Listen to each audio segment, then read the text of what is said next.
நானும் மிகவும் ஆவலாக இருக்கிறேன். அதாவது ஆதி பராசக்தி பார்ப்பதற்கு எவ்வளவு அழகாக இருப்பார். நான் இப்பொழுது எனது புதிய உருவத்தில் காட்சியளிக்கப் போகிறேன். நான் காலச்சக்கரத்தை விட மேலானவள். இந்த உலகம், இந்த பிரபஞ்சம் எனது பிரதிபலிப்பாகும். நான் தான் மகா காளி.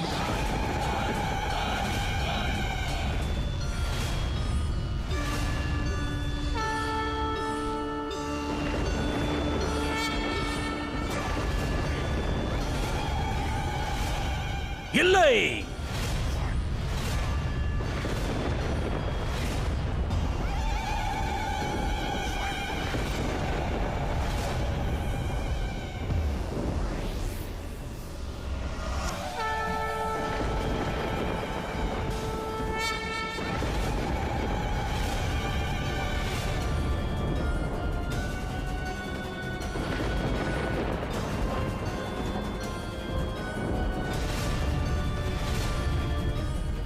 அவள் கொடூரமாக அல்ல, அழகாக இருக்கிறாள். நான் இவ்வாறு தான் கற்பனை செய்ய வேண்டும். இவள் மிகவும் அழகாக இருக்கிறாள், பேரழகி.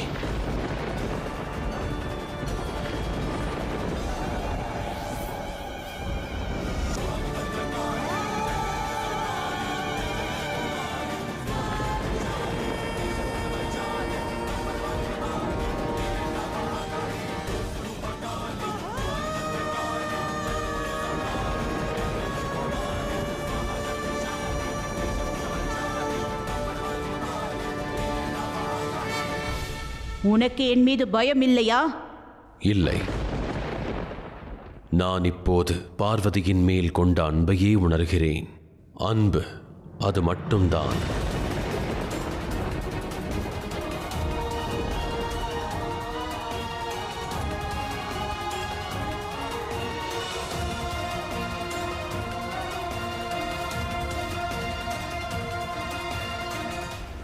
உங்களது செயல்தான் எதிர்வினையை ஏற்படுத்தும் என்று நான் கூறினேன் அல்லவா?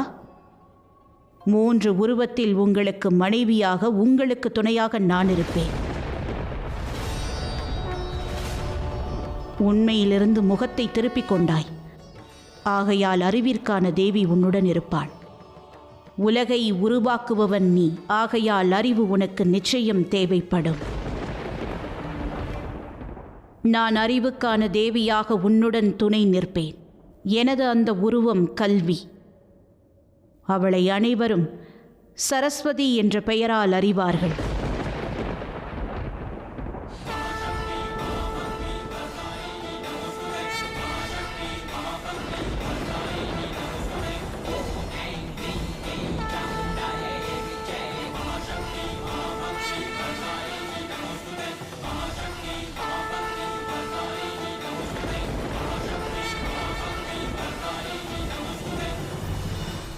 நீங்கள் யதார்த்தத்திலும் கற்பனையில் ஒரு யதார்த்தத்தை செயல்படுத்த நினைத்தீர்கள். ஆகையால் உங்களுடன் மாயாவின் தேவி இருப்பாள். நீங்கள் உலகத்தை பாதுகாப்பீர்கள். உயிரினங்களின் வாழ்க்கையில் கடவுளின் மாயா நிச்சயமாக இருக்கும். நான் உங்களுக்கு எனது 2வது உருவத்தை தருகிறேன், மாயா. அதை உலகம் தனது லட்சியமாக நினைக்கும். அவள் லக்ஷ்மி என்ற பெயரால் அறியப்படுவாள்.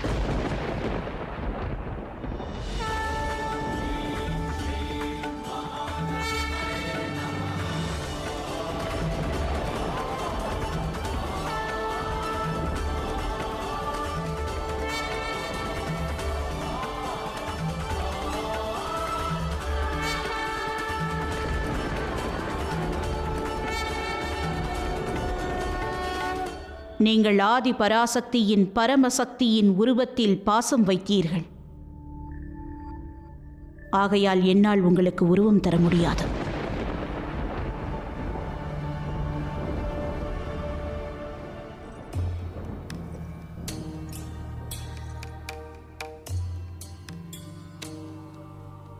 முழுமையான பாசத்திற்கு அர்த்தம் என்ன தெரியுமா? அதுவும் பாசம்தான். உங்களுக்கு எனது உருவம் அல்ல, நானே கிடைப்பேன். ஆதி பராசக்தியின் பரமசக்தி உருவத்தில் நான் உங்களுக்கு கிடைப்பேன். அனைவரும் அவளை சதி என்ற பெயரால் அறிவார்கள்.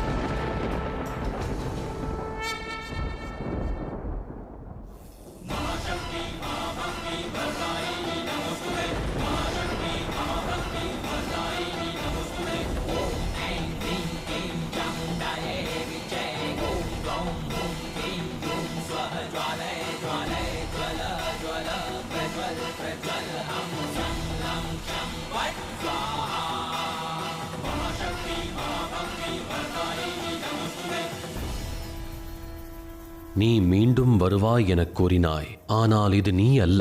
பாசத்திற்கான உறவு மிகவும் விசேஷமானதாகும். யாரை அனைவரும் பூஜை செய்வார்களோ அவரை நான் நேசித்து விட்டேன். அந்த சந்தேகமே உங்களுக்கு விசேஷமாக இருக்கும், கடினமானதாகவும் இருக்கும். சதியின் உருவம் என்னுடையதுதான். ஆனால் அந்த உருவத்தை கொண்டு வர வேண்டியது தாங்கள்தான். எனது முடிவிற்கு நெருக்கமானதும் எனது உண்மையை எனக்கு தெரிவிக்காமல் எனது மகாகாளியின் யாத்திரையில் நீங்கள் எனக்கு துணையாக இருக்க வேண்டும். அதன் பிறகு நாம் இருவரும் நிரந்தரமாக இணைந்து விடுவோம். ஒருவேளை நான் தோல்வியடைந்து விட்டால்? நான் மீண்டும் பிறப்பேன். அனைத்து அவதாரங்களிலும் நான் எனது சக்தியின் நிலைக்கு எதையும் அறிந்து கொள்ளாமல் தான் வந்து சேருவேன். ஆனால் தாங்கள் என்னிடம் எதுவும் கூறாமல் எனக்குள் இருக்கும் நம்பிக்கையை உருவாக்குவதில் வெற்றி அடைந்து விட்டால் நாம் இருவரும் நிரந்தரமாக இணைந்து விடுவோம். இது அநியாயம். இவர் மிகச்சிறந்த விஷயத்தை செய்திருக்கிறார். எங்களுடைய சந்தேகத்தை தீர்த்திருக்கிறார். ஆனால் நீங்கள் இவருக்கு முன்பாக கடினத்தின் மலையை நிறுத்தி இருக்கிறீர்கள். நம்பிக்கை கொள்ளுங்கள் நாராயணரே. நேசம் இருந்தால் நிச்சயமாக மகாகாளியை வெளிக்கொண்டு வர முடியும். சிவன் செய்வார்.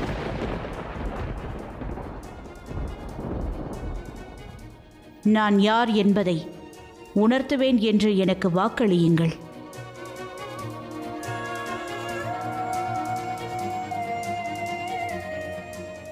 நான் வாக்களிக்கிறேன்.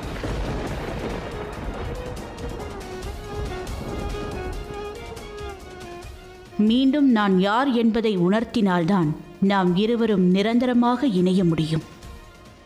முடிவை தாங்கள் நிகழ்த்தினால்தான் புதிய ஆரம்பம் உருவாகும். உங்களுக்கு முன்பு சக்தியின் உருவத்தில் நான் இருப்பேன். பிறகு அழிவு வரும். அதற்கு பிறகு ஒரு புதிய ஆரம்பம் தொடங்கும். மற்ற தேவர்களில் தாங்கள் விசேஷமாக இருப்பீர்கள். ஆகையால் தாங்கள் எனக்கு தேவாதி தேவர், மகாதேவராவீர். உங்களது வாக்கை நினைவில் கொள்ளுங்கள் எனது மகாதேவா.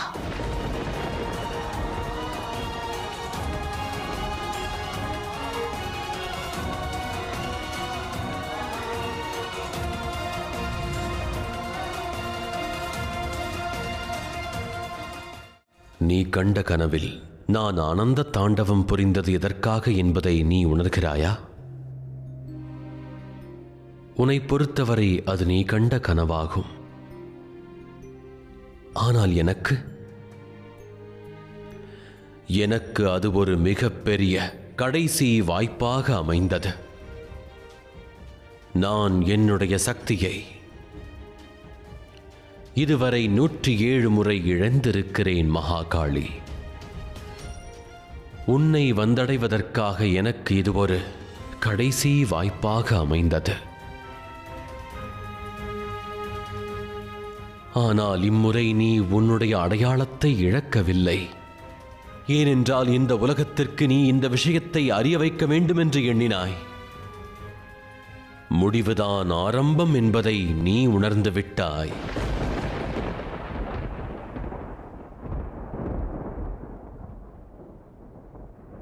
எனக்கு அனைத்தும் புரிந்துவிட்டது.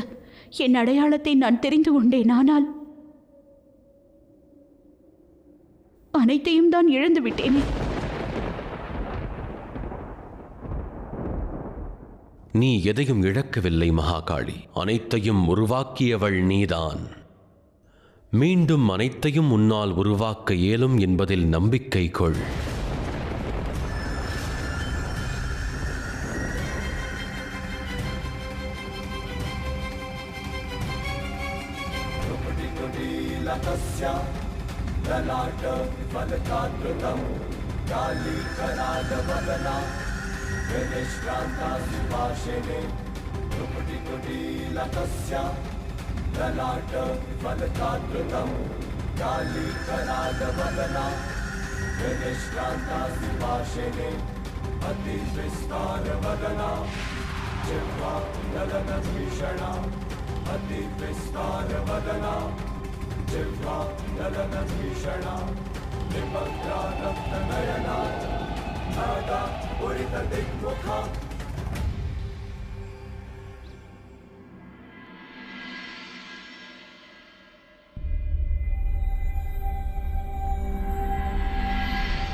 மகனே,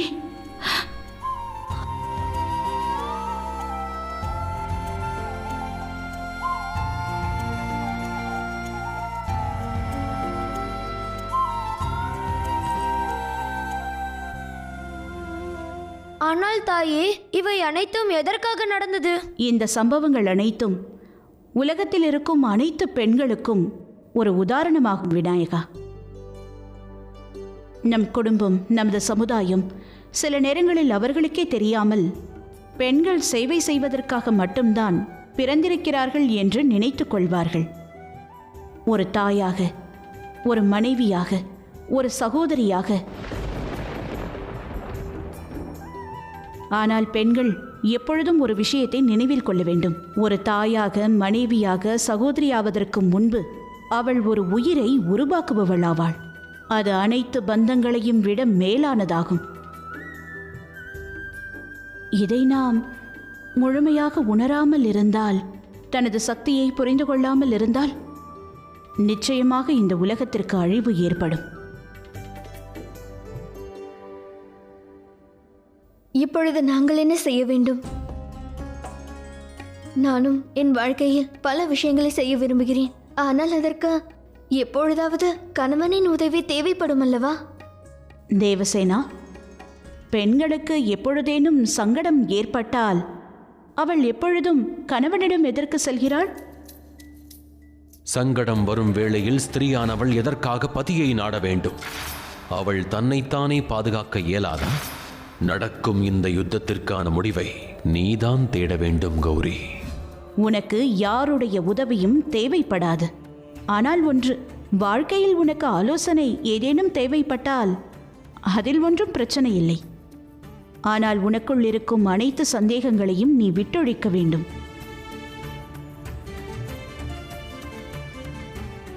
இந்த அனைத்து விஷயங்களையும் வாழ்க்கையில் எனக்கு ஒருவர் உணர்த்தியுள்ளார். ஒரு பெண் தனது சந்தேகத்தை போக்கிக் கொண்டால் வாழ்க்கையில் எதையும் சாதிக்க இயலும். நீ சிவனின் சரிபாதி, என்னில் ஒரு பாதி ஆவாய். ஒரு பெண் சந்தேகத்தை களைந்து விட்டால் தன்னை அவளால் காத்துக்கொள்ள இயலும்.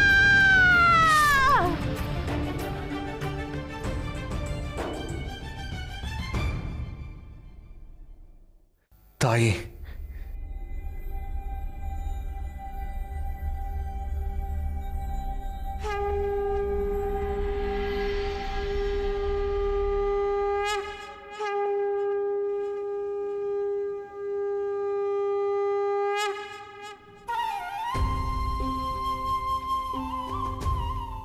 நான் தங்களுக்கு பூஜை செய்ய நினைக்கிறேன். இல்லை, நான் ஆரத்தி எடுப்பேன். நான் ஆரத்தி எடுக்கின்றேன். இல்லை, நான் ஆரத்தி எடுப்பேன். நாங்களும் பூஜை செய்ய வேண்டும். அப்படியென்றால் யார் பூஜையை செய்ய வேண்டும் என்று மகாதேவரே அதனை தீர்மானிக்கட்டும்.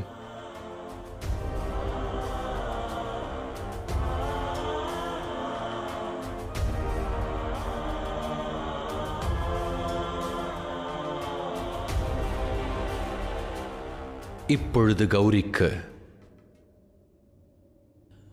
நான் பூஜை செய்ய போகிறேன்.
இந்த உலகத்திற்கு இது ஒரு எடுத்துக்காட்டாக அமையும். நிச்சயமாக ஒரு பெண் என்பவள் பூஜிக்கப்பட வேண்டியவள்.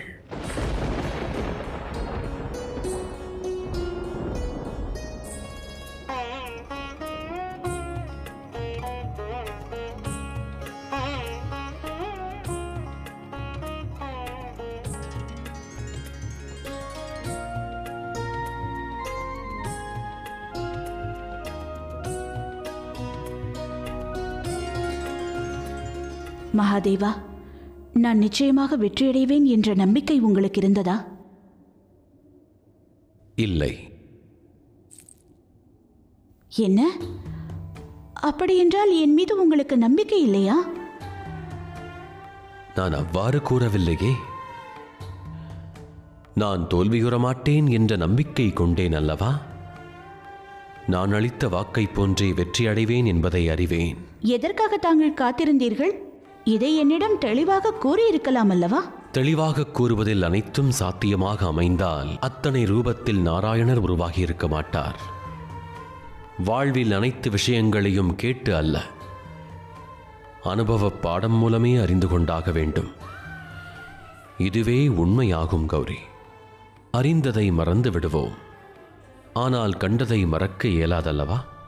தாங்கள் இப்படி கூறுவதனால் பார்வதியின் உருவத்தில் தாங்கள் என்னை பார்க்காத வரையில் தாங்கள் என்னை புரிந்து கொள்ளவில்லை.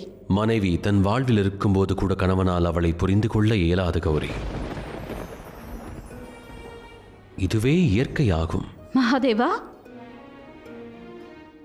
எனினும் அதற்கு பின்பும் ஒருவரை ஒருவர் அதிகமாக நேசிப்பது அந்த சிந்தனையை விட மேலாகும். இதுவே நடக்கும் கௌரி. இப்பொழுதும் தாங்கள் புதிராகவே பேசுகிறீர்கள்.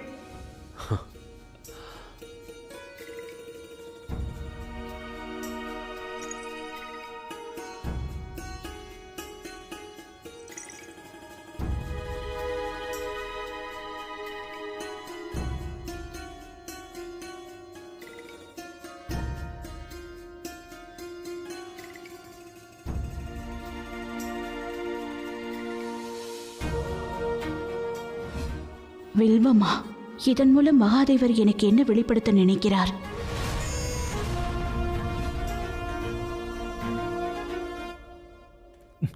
தாயே,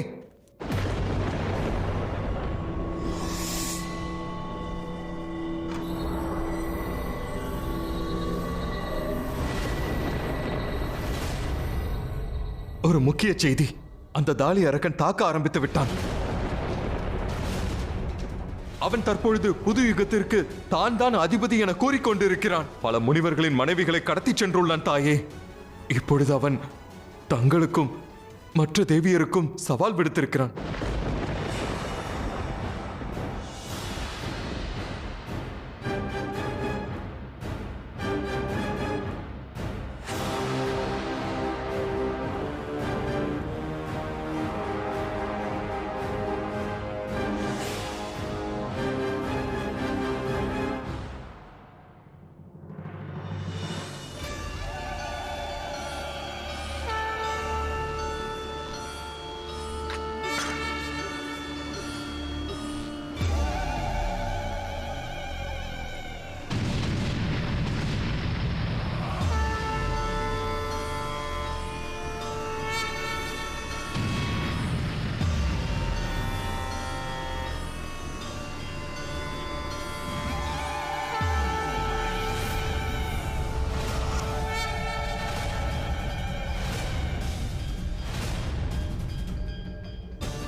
கர்மமும் நானே, மோட்சமும் நானே, மார்க்கமும் நானே, லட்சியமும் நானே, அந்தமும் நானே, ஆரம்பமும் நானே.